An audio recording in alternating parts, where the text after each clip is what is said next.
Today, you want to know what can go wrong with one of the cheapest dual cab utes on the market? You want to know what they're like to drive and live with now that they're a few years old? Most importantly, bud, do you want to know if you should buy one or not? How about we bloody find out?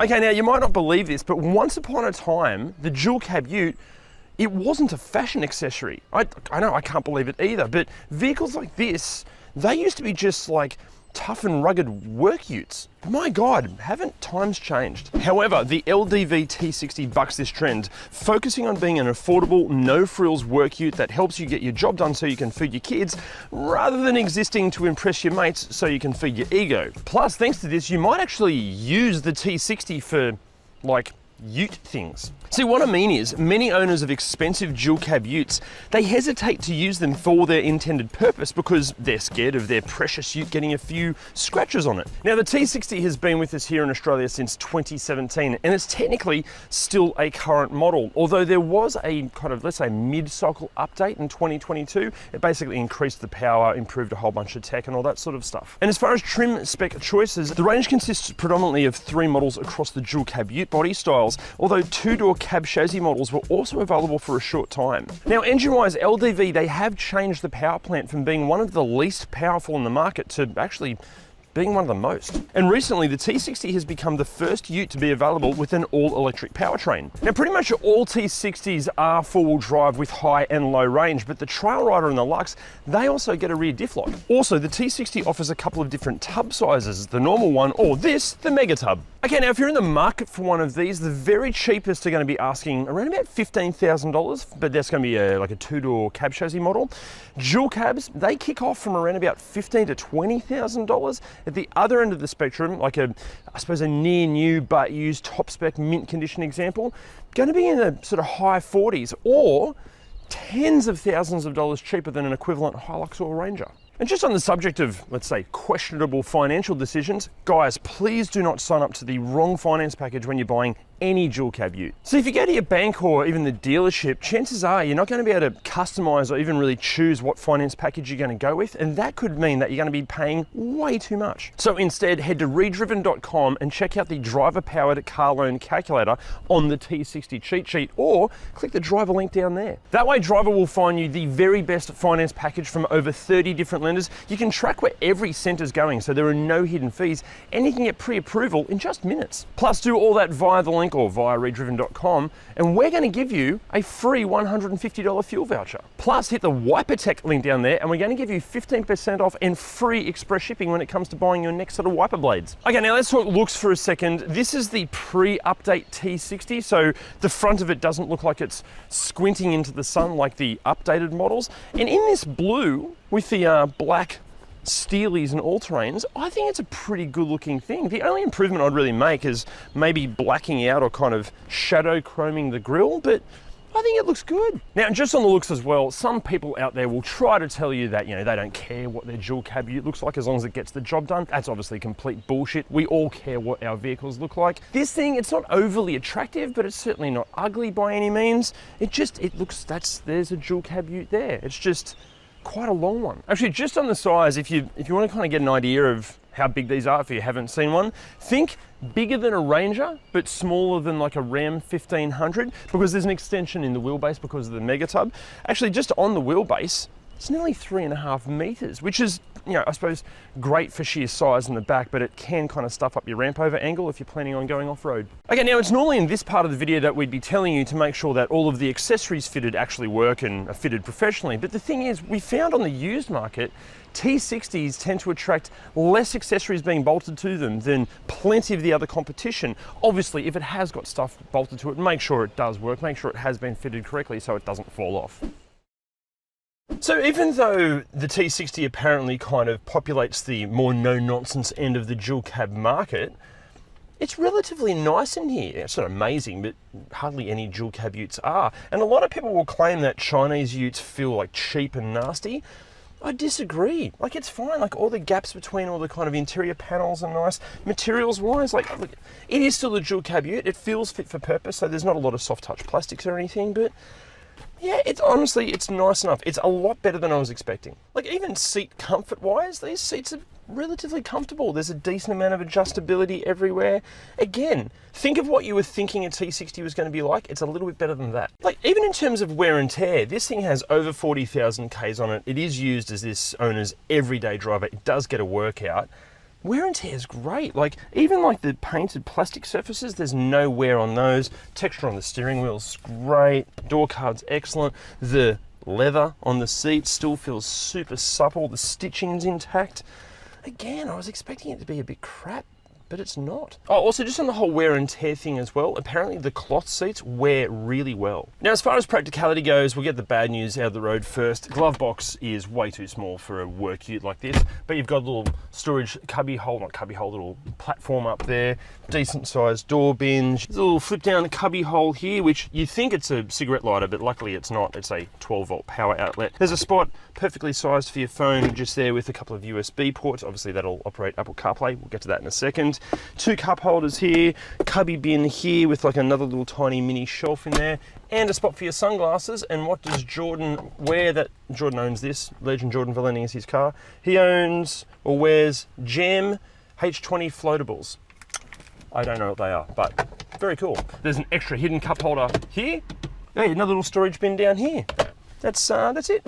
Okay, now in the back seat, I'm exactly 8 centimeters taller than somebody else that has the initials LDV, Larry David. This is in my driving position. Not too bad, like good amount of leg room, decent amount of foot room. The seats are relatively comfortable. Your bum kind of sits a bit low compared to your feet, so your knees are kind of up quite high. That'd probably get a bit tiresome after a bit of time, but yeah, the seats themselves pretty comfy. Not bad back here. As far as wear and tear in the back seat of this one goes, look, honestly, I don't think anyone's ever sat back here. The leather still feels basically new. Obviously, every T60 is going to be different, but this one, yeah, feels like new. As far as practicality in the back goes, you've got your own air vents. You've got a power outlet here. You've got a couple of map pockets there. Okay sized door bins, pull down armrest with 2 cup holders, and there's a little bit of storage under the seat and behind the seat. Okay, now in the tub, obviously it's practical because it's a dual cab ute, and being a mega tub, it's a little bit more practical than the other practical ones because it's a little bit longer. Plus you get 2 spots for decks of cards and 5 muesli bar spots. Good that they've got those. One negative, but unlike say a Ford Ranger, the tailgate isn't sprung, so it's bloody heavy. So yeah, that's a bit of a workout opening and closing it. Now, when a brand can't sell on its like image or desirability, they generally just throw heaps of features and tech at vehicles to make them more attractive. And with LDV, yeah, they've done that. They've thrown pretty much everything but the kitchen sink at these, sort of. But the big question everybody has is, does it have Apple CarPlay and Android Auto? Good news, yes it does. Bad news, it's interesting to use. Plenty of owners have complained that it's just not intuitive, that the native LDV menu screens are an absolute nightmare. The screens can be pretty unresponsive. Even with this one, driving it around, you can barely see what the screen's doing. And even the screen resolution when it comes to the rear view or the 360-degree view, apparently instead of using cameras, they've used potatoes because the vision and the quality of image is terrible. Also, when it comes to connecting your phone, not just with Apple CarPlay and Android Auto, but just with like Bluetooth in general, apparently these can be an absolute pain in the ass to pair. Plenty of owners have complained about it. Oh, I should mention, most of the complaints are on the pre-update models. This sort of post-recent update, they're apparently sorting a lot of the issues, but they're still there. Now, actually, speaking of the post-update, these screens have become larger, but LDV have moved the air conditioning controls from actual buttons like this one to like kind of the touch sensitive buttons under the screen. But many owners that use these for like work have complained that if you're wearing gloves, they're completely unresponsive to adjust the air conditioning. It's just annoying. Go back to buttons. Buttons are better. Now, aside from the infotainment stuff, as you can see, even the early base models are loaded with kit. If you go up to one of the Lux, you get all this extra stuff and like leather seats and a whole bunch of other things. But the post-update Max adds all of this, while the Max Lux, it doesn't add just creature comforts, it adds like genuinely usable stuff like a locking rear diff. Now look, obviously there is so much more to the tech and features than just this, and if you do need all of those specific details, go to redriven.com, check out the full cheat sheet. Now remember how I mentioned that LDV pretty much threw everything but the kitchen sink at these? Sort of? Well, the sort of refers to, unfortunately, some of the safety tech. See, unlike a lot of the competition, the T60, it misses out on a whole bunch of active safety gear like autonomous emergency braking, adaptive cruise control, lane keep assist, all that sort of stuff. In fact, it's actually one of the last like current utes to miss out on all of that stuff. But look, what safety gear can you expect? Well, it seems only appropriate that we take you through what the safety features are in a way of celebrating the combination of a Chinese ute being built and designed and sold in Australia's tough climate. P60 配备6个安全气囊、ABS、牵引力和稳定性控制系统，以及自2017年以来的5星级安全评级，可确保您在澳大利亚恶劣的气候中保持安全。Alright, so what's it like to drive, guys? We're talking about a very budget-conscious dual-cab ute here. Do you even care what it's like to drive? You do? Okay, here we go. Look, it basically drives like a modern interpretation of like a 1990s dual-cab ute. It's like old school. Now, so from 2019, these did receive like an Aussie suspension tune, and it has made a world of difference versus the pre-2019 models. But it still does that typical kind of ute jiggle thing that they all do. Look, the longer wheelbase with the mega tub, it does make a bit of a difference. It doesn't feel quite as nervous as the shorter wheelbase models, but it certainly doesn't feel like a sorted SUV like some of the competition. But one of the negatives with the longer wheelbase is that the turning circle, or the amount of space you need to do a UE, is reduced, and that can be a pain in the ass when you're in the suburbs like this. And finally, on the suspension, as far as handling goes, look, obviously it's not supposed to be a performance car by any means, and it doesn't exactly instill confidence in you if you've got to make some evasive maneuvers or enjoy corners at all. It pitches and rolls, moves around a bit. Again, old school. Think 90s dual cab ute, that's sort of how it handles. Now, engine-wise, plenty in the owners groups recommend that you get an aftermarket throttle controller. This one has one, and yeah, it makes a hell of a difference. Also on the engine, look, this is not a fast vehicle. It was never meant to be. And getting up to speed, like if you're pulling into traffic or if you're overtaking, it can sometimes require both an equal share of courage and luck. But it's an old school budget conscious dual cab ute. It does the job. It's fine. And like transmission wise, yeah, like the engine, it just does the job as well. Although some of the earlier ones, they can get a little bit hot under the collar if they're towing or doing any hard work. Now look, as far as driving it in its natural habitat, which let's be honest, it is places like this. It's the suburbs and built up metropolitan areas. It's okay. Like vision out the front's quite good because the way the body works, you can judge the parameters of the vehicle quite easily. Out the back, like you are aware, it is a big, long vehicle. So reverse parking and getting into tight spots, it can be a challenge.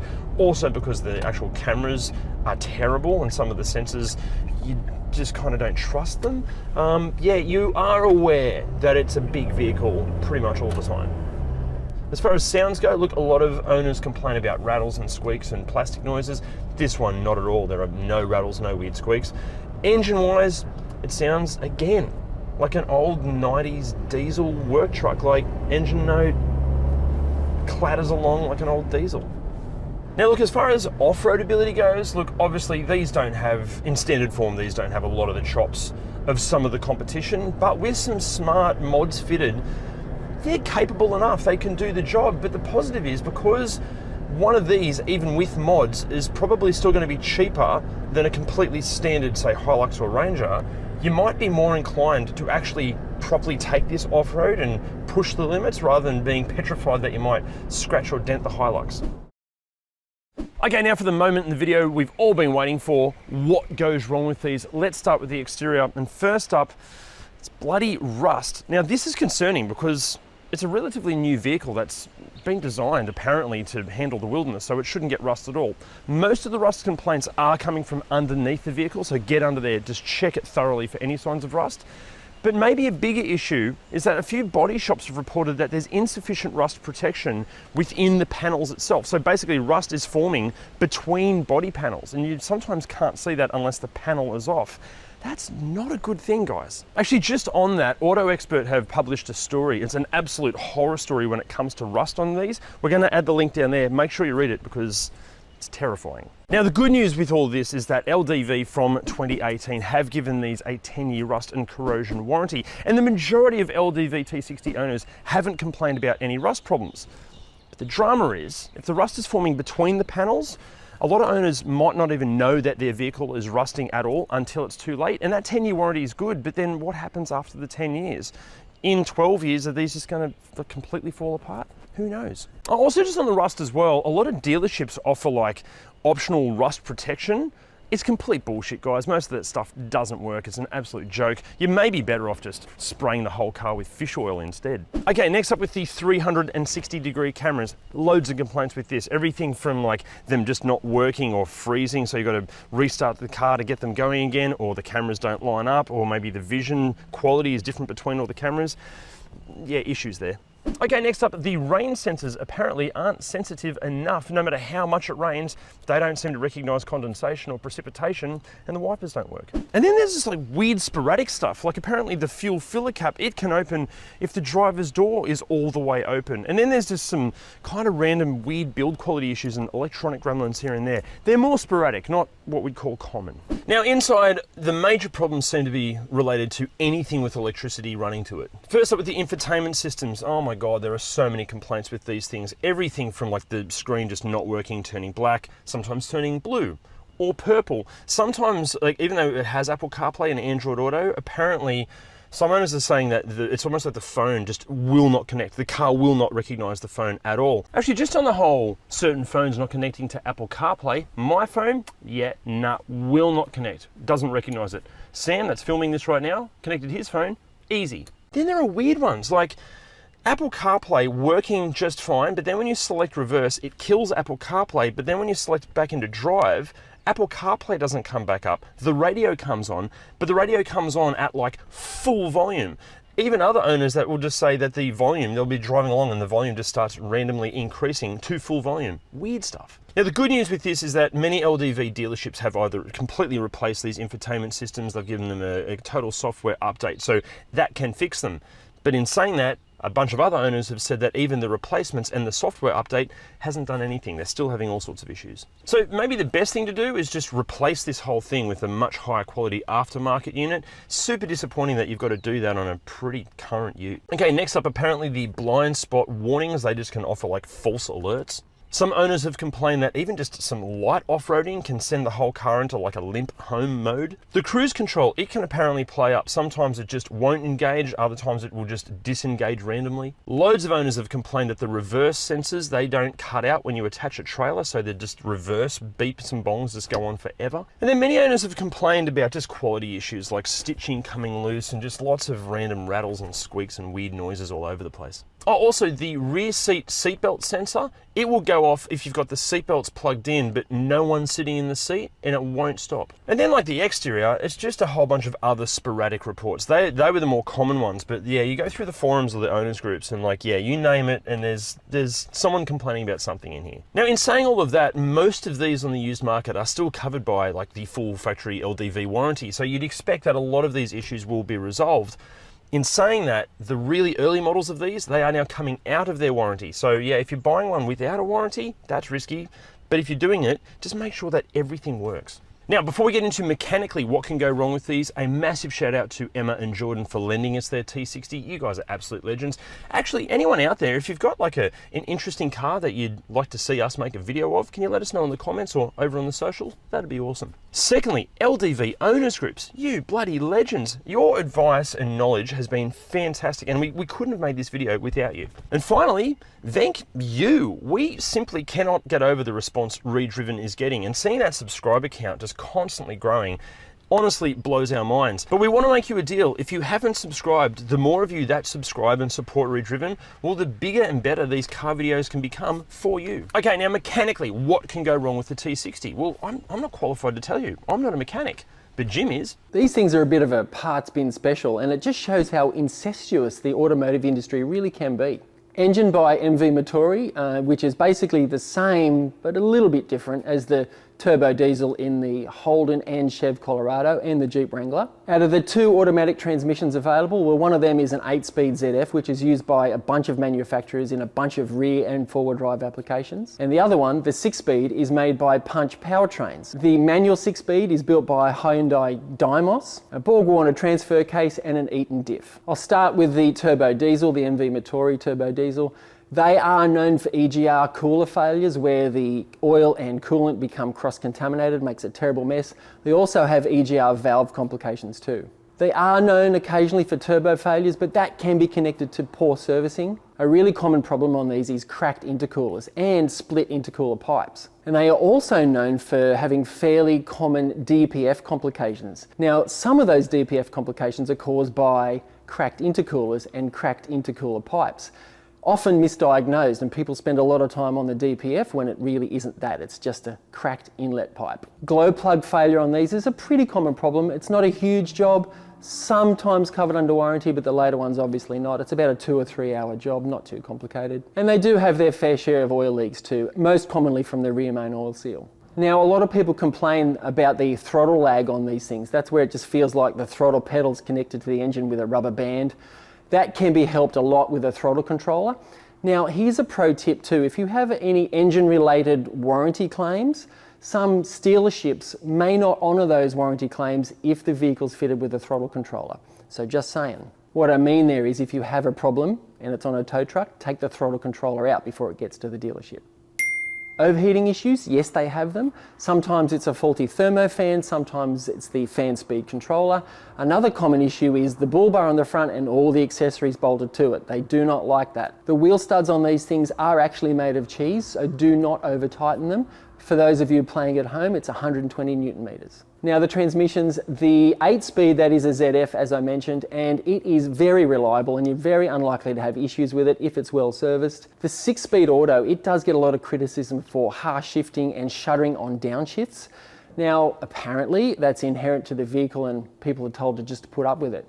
Now that's all well and good, but let's see how that pans out in 5 or 10 years time when they're all out of warranty. I reckon it's going to be a problem. The biggest complaint with the manual is the premature clutch failure. Now a lot of these aren't being honoured under warranty because it's a consumable component, but if they're failing at about 40,000 Ks, there is either a problem there or people are just shit drivers, but it happens a lot. So mechanically, yeah, they do have a few problems, but really no more or less than a lot of other late model dual cab utes. Should you buy one?